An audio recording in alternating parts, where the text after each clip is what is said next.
Bismillahirrahmanirrahim. Assalamualaikum warahmatullahi wabarakatuh. Alhamdulillahi rabbil alamin. Wassalatu wassalamu ala Rasulillah wa ala alihi wa sahbihi ajma'in. Rabbi shrah li sadri wa yassir li amri wahlul 'uqdatam min lisani yafqahu qawli. Hadirin dan hadirat yang saya hormati sekalian, pada tengah hari ini kita akan membincangkan satu tajuk yang diberikan kepada saya yang berjudul meraih keberkatan daripada salat tarawih dan juga salat witir. Saudara hadirin hadirat yang saya hormati sekalian, pada bulan Ramadan di samping kita diwajibkan berpuasa seperti mana disebutkan di dalam Al-Quran, a'udzubillahi minasyaitonirrajim, kutiba alaikumus siyamu kama kutiba alal ladzina min qablikum, diwajibkan ke atas kamu berpuasa sebagaimana diwajibkan ke atas umat-umat sebelum daripada kamu. Kita juga digalakkan untuk menunaikan beberapa perkara, antaranya yang khusus untuk bulan Ramadan sahaja. Contohnya ialah seperti sembahyang tarawih, ini untuk bulan Ramadan sahaja, dan juga sembahyang witir secara berjemaah, di mana ini hanyalah di bulan Ramadan sahaja. Witir ini boleh dilakukan pada bulan-bulan yang lain tapi tidak disunatkan berjemaah, tapi untuk bulan Ramadan disunatkan berjemaah. Jadi tanggungjawab kita ialah menunaikan perkara-perkara tersebut sebagai pemangkin kepada ibadat puasa yang kita lakukan supaya lebih berkualiti, lebih diterima oleh Allah Subhanahu Wa Taala. Puasa kita lebih suci, lebih baik. Bila dah lebih baik, bila dah lebih suci, maka insya-Allah doa kita akan lebih diterima oleh Allah Subhanahu Wa Taala. Orang kata bahawa doa yang kita buat itu daripada hati yang suci, daripada amalan yang suci, dan kita berdoa kepada Tuhan yang Maha Suci, maka tidak ada halangan lagi lah untuk doa tadi diterima oleh Allah Subhanahu Wa Taala. Tapi kalau kita kurang menyucikan diri kita, hanya berpuasa saja, tarawih tidak ada, witir tidak ada, amalan-amalan sunat tidak ada, peratusan kesucian kita itu ataupun peratusan kesucian hati kita itu kurang, maka macam mana saudara-saudara boleh nilailah macam mana doa kita. Kita berdoa kepada Tuhan yang Maha Suci, tapi kita tak berapa suci sangat hati, maka kemustajaban pun akan terganggu juga. Jadi ini penting sungguhlah untuk kita menunaikan pakej Ramadan. Pakej Ramadan ni bukan hanya puasa saja, dia ada satu pakej dia. Pakejnya di antaranya, isi kandungnya ialah sembahyang tarawih dan juga sembahyang witir secara berjemaah. Jadi untuk meraih keberkatan tarawih dan juga witir seperti tajuk yang diberikan kepada saya pada tengah hari ini, maka perlulah kita mengetahui hukum hakam berkenaan dengan tarawih dan witir ini supaya dia menjadi pelengkap kepada amalan kita itu. Maklumlah, kalau kita kurang mengetahui tentang hukum hakam itu, boleh jadi apa yang kita buat tu tak berapa tepat, tak berapa betul. Macam mana kita nak meraih keberkatan sembahyang kita tak betul? Macam mana kita nak meraih, orang panggil, ke pahala yang besar pada bulan Ramadan ni, sembahyang kita tak berapa betul, tak berapa tepat dengan hukum syariat itu sendiri. Jadi sebab itu pada tengah hari ini kita nak tengok macam mana kita nak meraih keberkatan tadi. Kita tengok kepada beberapa perkara yang berkait dengan sembahyang tarawih. Saudara-saudari yang saya hormati sekalian, di dalam satu hadis Rasulullah sallallahu alaihi wasallam telah bersabda, Man qama ramadana imanan wa ihtisaban ghufira lahu ma taqaddama min dhanbihi.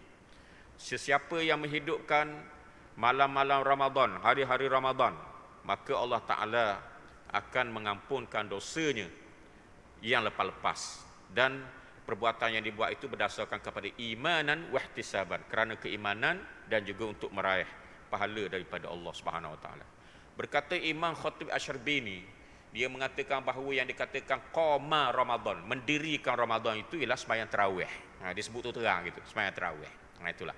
Jadi kok mana-mana pun tarawih ni tak boleh tak tinggal lah, sebab dia masuk dalam qiyam Ramadan. Okey. Jadi berdasarkan kepada hadis yang disebutkan tadi, pahalanya cukup besar. Antaranya Tuhan akan mengampunkan dosa-dosa yang lepas. Sebabnya lahir daripada kita semayang tadi, taubat. Mestilah bila kita semayang tu suasana hati kita adalah ingin kembali kepada Allah. Taubat tu makna dia al-inabah. Kalau tengok dalam kamus tu, at-taubah al-inabah ilallah. Yang dikatakan taubat itu kembali kepada Allah. Dia bukan hanya sekadar kita beristighfar saja, tapi perbuatan kita tu menunjukkan kita nak balik kepada Allah. Nak balik je kepada Allah. Jadi apabila kita semayang tarawih tu, kita sanggup semayang 20 rakaat ataupun 8 rakaat, itu menandakan kita nak balik kepada Allah. Nak balik pada Allah tu maksudnya kita nak menyucikan hati kita, nak menyucikan segala dosa-dosa kita supaya diampunkan oleh Allah Subhanahu Wa Taala. Maka betul lah dalam hadis tu kata ghufira ma taqaddama min dzambihi. Allah Taala akan diampunkan dosa oleh Allah Subhanahu Wa Taala orang-orang yang melakukan yang demikian itu. Dosa-dosa yang lepas tu akan diampunkan oleh Allah Subhanahu Wa Taala. Jadi saudara-saudari yang saya hormati sekalian, apakah hukum sembahyang tarawih ni? Hukum sembahyang tarawih ni adalah sunat muakkad. Dia sangat-sangatlah dituntut untuk kita lakukan. Ya. Jadi janganlah tinggal bila sebut sunat ni, ramai orang yang mempelekehkan perkataan sunat. Sunat je. Tetapi perkataan sunat je tu di akhirat tak ada je lah. Sunat je atas dunia kita rasa je sunat je, remeh-temeh. Tapi di akhirat benda yang sangat besar. Itulah yang menolong kita untuk mempercepatkan perjalanan as-sirat di atas titian siratal mustaqim. Orang Melayu kata siratal mustaqim. Itulah yang akan mempercepatkan proses hitungan amal. Bila banyak pahala ni, hitungan amal jadi cepat. Nak masuk syurga pun cepat. Segala-galanya akan cepat. Masya Allah. Jadi sebab tu jangan pandang sunat je. Buang perkataan tu dalam hidup kita. Sunat je. Tapi yang kita letaknya, ini adalah satu benda yang sangat-sangat dihargai oleh Allah Subhanahu Wa Taala. Sangat-sangat disukai oleh Allah Subhanahu Wa Taala. Dan apabila kita melakukan sembahyang tarawih ni, mestilah ada disiplin-disiplinnya. Dalam mazhab kita, mazhab Syafi'i, seperti disebutkan dalam kitab Fathul Qarib, dia mengatakan kalau kita nak sembahyang tu, hendaklah kita sembahyang 2-2-2. Dah. Apa maksud 2-2-2 tu? Maksudnya sembahyang 2 rakaat. Sembahyang tarawih lah maksud saya nya. Sembahyang tarawih tu mestilah dilakukan 2 rakaat. 2 rakaat, 2 rakaat sampailah ke penghabisannya, iaitu 20 rakaat ataupun 8 rakaat seperti mana yang saya akan sebutkan selepas daripada ni. Jangan buat 3-3 ataupun 4-4 ataupun buat 20 rakaat sekaligus. Ataupun buat 8 rakaat sekaligus. Berdasarkan kepada mazhab kita, mazhab Syafi'i, tidak sah. Tidak sah. Dan kalau orang tu tersalah, dia terbangun juga untuk rakaat 3, maka apabila dia sedar, dia duduklah semula. Ataupun menjadi tanggungjawab makmumlah untuk mengingatkan imam kalau dia terlebih daripada rakaat yang saya sebutkan tadi, iaitu 2 rakaat. Jadi begitulah. Sebab ada juga orang yang mengatakan bahawa kita boleh sembahyang tarawih ni lebih pada 2 rakaat, 3 rakaat, 4 rakaat. Kalau ada orang berkata begitu, itu adalah pandangan mazhab Hanafi. Itu mazhab Hanafi. Disebutkan dalam kitab Syekh Muhammad Uqlah yang berjodoh kitab tu ialah Ahkamus Siyam wal I'tikaf. Mazhab Hanafi mengatakan sah tapi makruh kita sembahyang lebih daripada 2. Dia kata sah tapi lebih daripada 2 tu sah tapi makruh. Jadi tak payahlah pakai mazhab lain, kita pakai mazhab Syafi'i je. Syafi'i pun lengkap dah, molek dah. Itulah keadaannya. Sebabnya ialah kerana dalil. Dalil kata bahawa salatul lail masna wa masna. Sembahyang malam itu adalah 2-2. Jadi kalau kita buat 3-3, kita lawan nas itu. Kita lawan hadis yang saya sebutkan tadi. Dan jumlahnya adalah 20 rakaat berdasarkan kepada pandangan jumhurul ulama. 20 rakaat ni package. Dia tak boleh kurang dan tak boleh lebih. Kalau kurang, orang tak panggil tarawih. Kalau lebih pun orang tak panggil tarawih hak lebih tu. Ini adalah fatwa yang dikemukakan oleh Syekh Al-Ustaz Al-Doktor Syauqi Ibrahim Allam, iaitulah mufti negeri Mesir. Dalam kitab dalam fatwa Darul Ifta' Mesriyah disebutkan mufti negeri Mesir nama Syekh Syauqi Ibrahim Allam telah mengeluarkan fatwa. Dia mengatakan 20 rakaat. Kalau kurang daripada tu, pahala dapat juga, tapi bukan pahala tarawih, tapi itu adalah pahala qiyamu Ramadan. Sembahyang sunat biasa dia jadi. Tu kena ingatlah tu, benda yang sebegitulah. Kemudian kalau ada orang kata kita buat 8 dah, letih juga buat 20 ni, nak baca Quran lagi, nak tidur lagi, kena tidur awal sebab apa, kita nak makan sahur.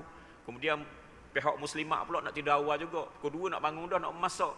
Isteri suami ni tak suka makan hak perangat-perangat ni, tak umpamanya tak. Dia suka makan hak baru dah, kita kata kena goreng baru ikan tu dan sebagainya, contohnya.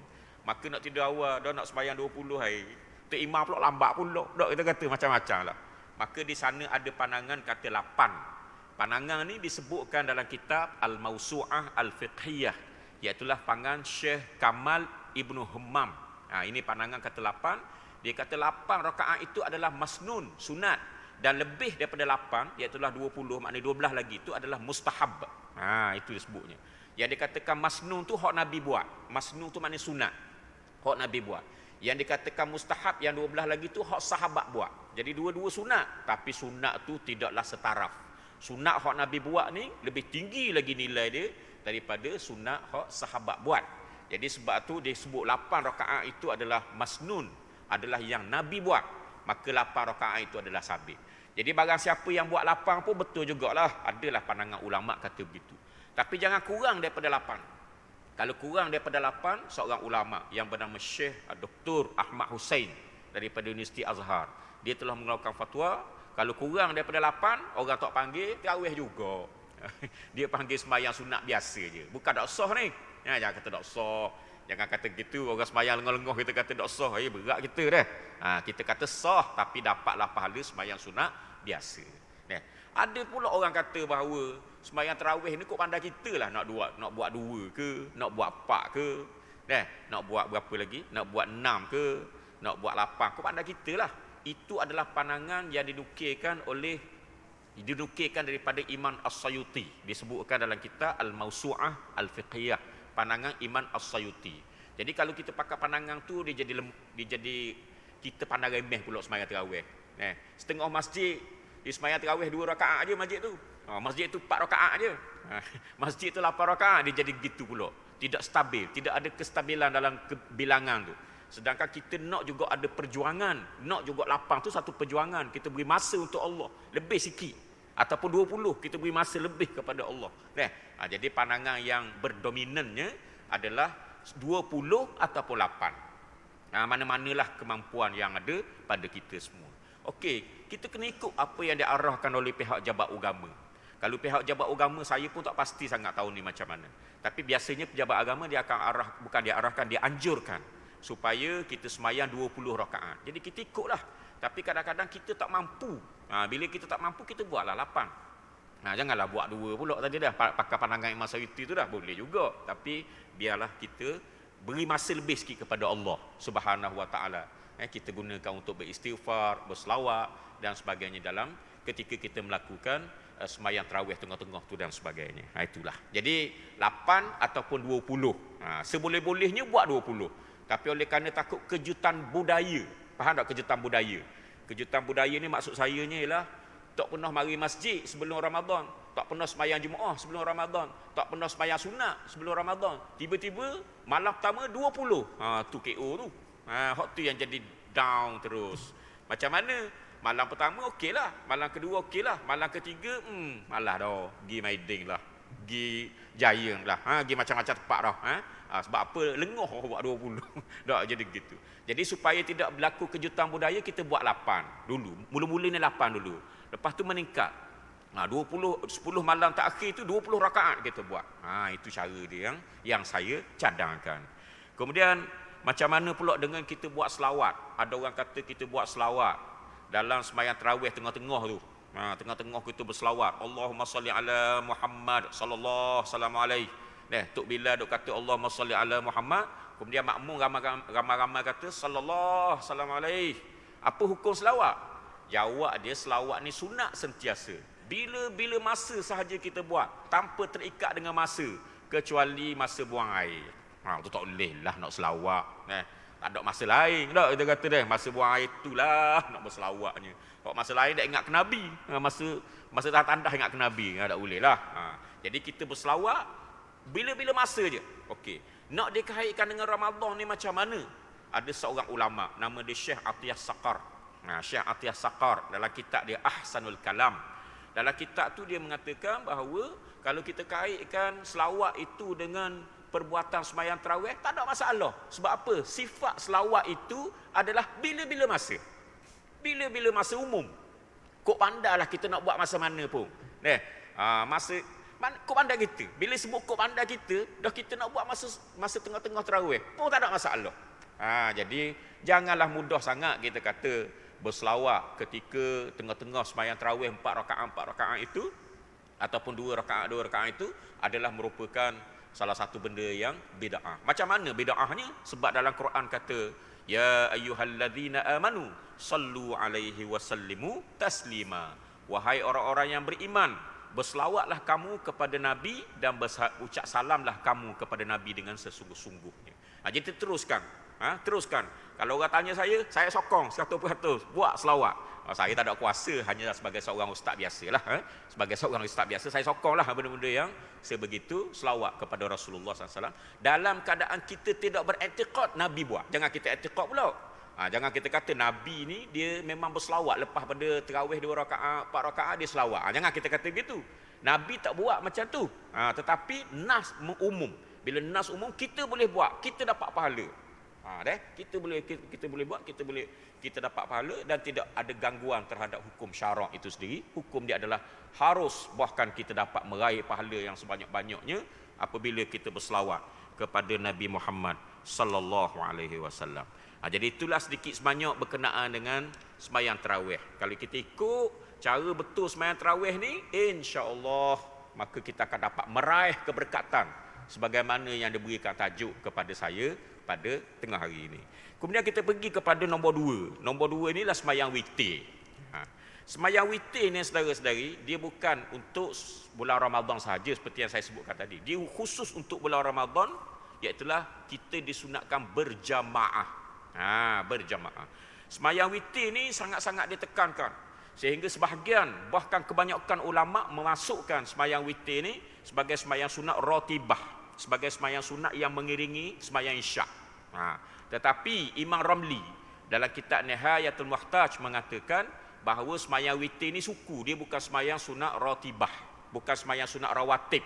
Dia bukan mengiringi sembahyang sembahyang isyak, tetapi dia dilakukan selepas daripada sembahyang isyak dan sunat isyak. Dia bukan sembahyang sunat rawatib ikut fatwa pada Imam Ramli. Dan nilai bilangan rakaatnya adalah antara 1 hingga 11 rakaat.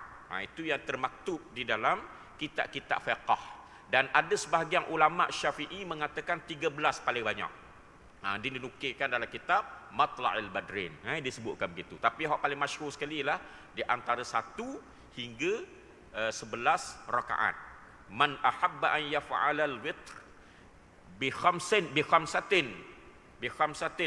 Nabi kata barang siapa yang suka buat witir itu dengan 5 rakaat dia buat. Barang siapa yang suka sembahyang witir 3 rakaat dia buat. Barang siapa yang suka sembahyang witir dengan 1 rakaat pun dia buat. Dalam mazhab Syafi'i, sembahyang witir 1 rakaat pun tak ada masalah, boleh pahala juga.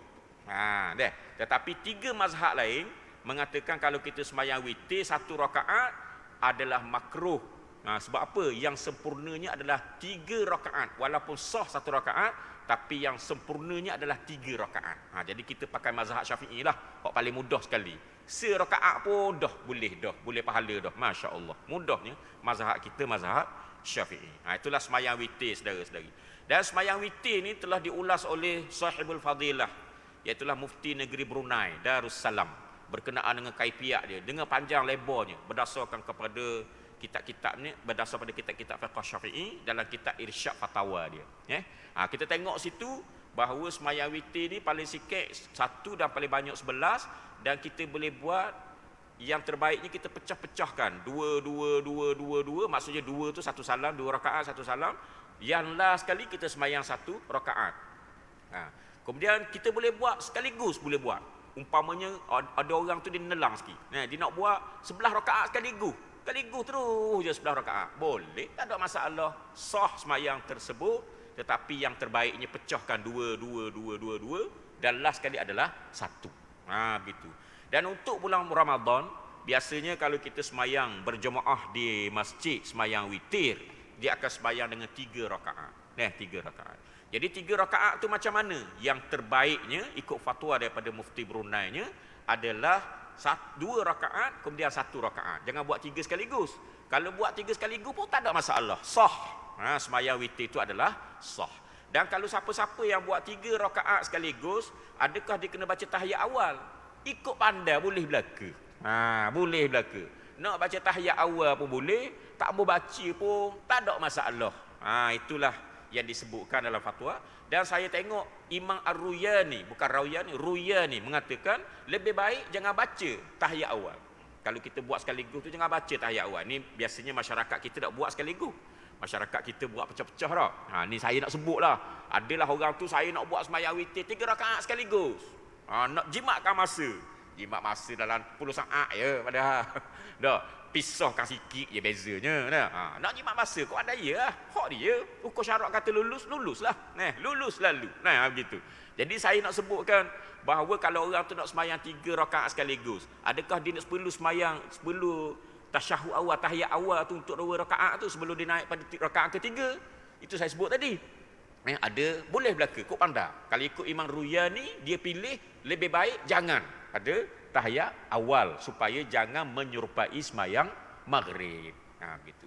Dan dalam satu hadis, poin terakhir, atau poin terakhir lah, sebab apa dah habis dah masa ni dah, iaitulah berkenaan dengan semayang tarawih ni, semayang witir ini. Dalam satu hadis Rasulullah sallallahu alaihi wasallam mengatakan, ij'alu akhir salatikum bil lail witran. Jadikanlah semayang yang terakhir sekali pada waktu malam adalah semayang witir. Kalau seboleh-bolehnya kata Nabi, hok ngelah kali kita semayang tu semayang witir. Makna dia, seseorang itu dia bangun waktu malam untuk semayang tahajud. Untuk semayang tahajud, untuk semayang taubat, boleh jadi dia nak semayang hajat, boleh jadi macam-macam semayang lagi lah dia nak buatnya. Semayang istikharah, semayang orang panggil apa, semayang sunat tasbih umpamanya. Maka dia boleh buat. Tapi terbaiknya Nabi kata, kalau nak semayang witir tu last sekali. Penutupnya adalah semayang witir. Begitulah keadaannya yang dianjurkan oleh Nabi Muhammad sallallahu alaihi wasallam. Tetapi boleh jadi setengah-setengah orang dia susah macam tu. Sebab ni lah kerana kalau nak tutup dengan semayang witir, maka seolah-olah macam kita sekat nak semayang lain. Sebab Nabi kata ij'alu, jadikanlah fi'il tu, ij'alu akhir salatikum bil lail witron. Jadikanlah semayang terakhir sekali adalah semayang witir pada waktu malam tu. Jadi berat juga ni. Kita semayang witir lepas pada semayang tarawih tu, lepas pada tu kita nak semayang hajat lah, nak semayang tahajud, tak boleh, nengung saja. Dah, bangun dah pukul 2 nak semayang. Semayang dah witir tadi. Dah Nabi kata lah kali lah semayang witir. Jadi hamba dah dia nak semayang dah ni. Dah semayang. Apa dah semayang? Dah Nabi kata gitu kan. Macam mana tu? Sebenarnya ada fatwa daripada Imam Nawawi dalam kitab Majmu'. Dalam kitab Majmu' mengatakan hukum dia harus semayang witir, semayang sunat lain, walaupun selepas daripada semayang witir. Harus, tak ada makruh apa-apa pun. Cuma yang terbaik, bila sebut terbaik tu lawan dia bukan makruh, terbaik je. Yang terbaiknya biarlah kita jadikan semayang witir itu terakhir. Tapi kalau kita semayang witir awal, semayang witir awal, contohnya di bulan Ramadan ni, kita semayang witir bersama-sama dengan imam selepas daripada semayang tarawih. Jadi lepas pada tu nak semayang hajat apa nak apa, boleh, tak ada masalah. Kata Imam Nawawi dalam kitab Majmu', tak ada makruh, tak ada apa pun. Cuma lebih afdalnya kita letak ke dia. Jadi kita letak dulu pun tak ada masalah, tak ada makruh. Itu Nabi cadang je hak tak. Last kali tu semayang witir. Inilah fatwa yang disebutkan oleh Imam Nawawi dalam kitab Majmu'. Jadi kalau orang tu dia semayang witir awal, tiba-tiba nak semayang hajat apa semua, nak semayang tahajud, boleh. Dan tidak perlu dia memperbaharui balik semayang witir yang telah lepas dah. Semayang hak witir hak lepas dah, nak start mula, kena buat mula, batal dah hak tu. Dak batal, tak ada batal-batal. Tak ada batal-batal apa dah. Jadi sebenarnya hak semayang witir sebelum tu pun terpakai dah, tak apalah kita semayanglah hak lain-lain selepas daripada tu mengikut kemampuan yang ada pada kita masing-masing. Dengan itu insya-Allah saya cakap ni sikit sangat. Gamuknya 0.01% je ukur hakam berkenaan dengan semayang tarawih dengan semayang witir. Maklumlah dalam setengah jam nak cakap semua sekali tak boleh lah. Cuma apabila kita tahu asas-asas begitu, kita yakinlah sikit untuk meraih. Meraih keberkatan semayang tarawih dan semayang witir, kerana kita tahu hukum hakam dia, kita yakin kita buat ni betul, insya-Allah. Satu je tambah lagi. Niat kerana Allah. Waktu penting sungguh tu. Niat kerana Allah. Semayang witir baik, semayang tarawih baik, semayang benda pun. Semayang benda pun hendaklah kita niat kerana Allah, ataupun untuk menambahkan lagi darjat kita di sisi Allah, ataupun untuk meraih pahala-pahala yang diofferkan kepada kita di bulan Ramadan ini. Jadi itulah yang saya nak sebutkan pada tengah hari ini. Wabillahi taufiq wal hidayah. Wassalamualaikum warahmatullahi wabarakatuh. Bismillahirrahmanirrahim. Alhamdulillahirabbil alamin. Wassalatu wassalamu ala Rasulillah wa ala alihi wa sahbihi ajma'in. Allahumma ighfir lana warhamna wa tub alaina waffiqna wahdina wa atina min ladunka rahmah wa hayyi lana min amrina rasyada. Walhamdulillahirabbil alamin. Taqabbalallahu minkum.